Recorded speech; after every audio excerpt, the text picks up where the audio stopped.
Zalman Shoval is the true embodiment of a diplomat and a gentleman.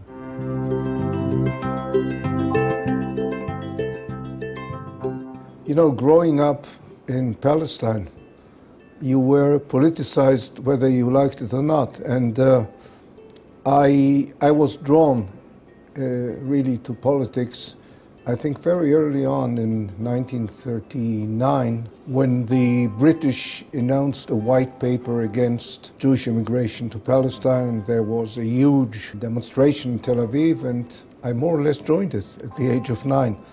So, you know, I had politics in my veins, I guess, more or less. Zalman Shoval completed a BA at UC Berkeley and an MA and PhD in International Studies before joining the Israeli Ministry of Foreign Affairs.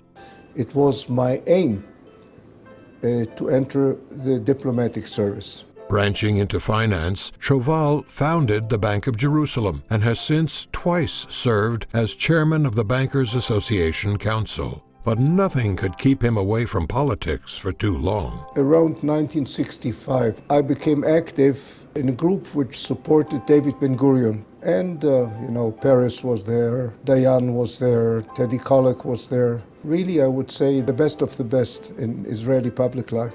Subsequently, Shoval became a member of the Knesset, a post he held intermittently for 20 years, before being appointed as Israel's ambassador to the United States. Being an Israeli ambassador, being an ambassador in Washington for any country is really the pinnacle of any diplomatic ambition. Well, I've known every Israeli ambassador to the U.S. since Simcha Dinitz in the 1970s. I've worked with them, and I can say without qualification that Zalman Shoval is unique and I think really ranks at the very, very top. His personal, moderate and nice style on one hand side, and his strong and very clear political and Israeli views were really a perfect combination for a good ambassador.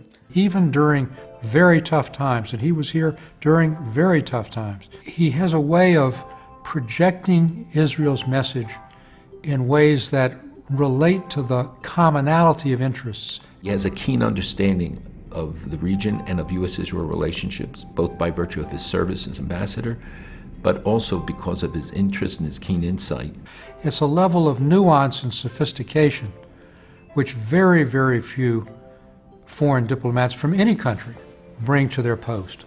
To date, Ambassador Shoval remains the only Israeli ambassador to the U.S. to have been reappointed for a second term, a telling testimony to the scope and depth of his diplomatic wisdom and virtuosity. When you have somebody of that quality and of that eloquence, he really inspires everybody to join him in his efforts. Zalman is always one that is looked up to as a pioneer in establishing linkages between the two countries, but also through his investment fund and making very sound investments. He's not the typical public servant. He's a businessman.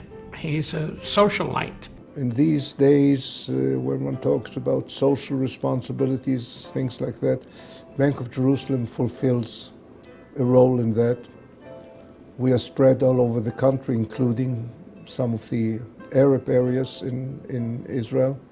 We are very active in promoting construction, mortgages, and not necessarily only in the center of Tel Aviv, but also around the country. So that gives me a great deal of good feeling.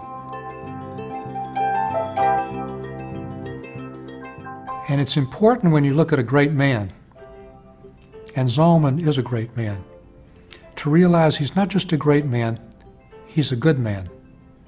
He's a mensch. We must look forward, and diplomacy, of course, is something which is never stuck in one place. It must go forward.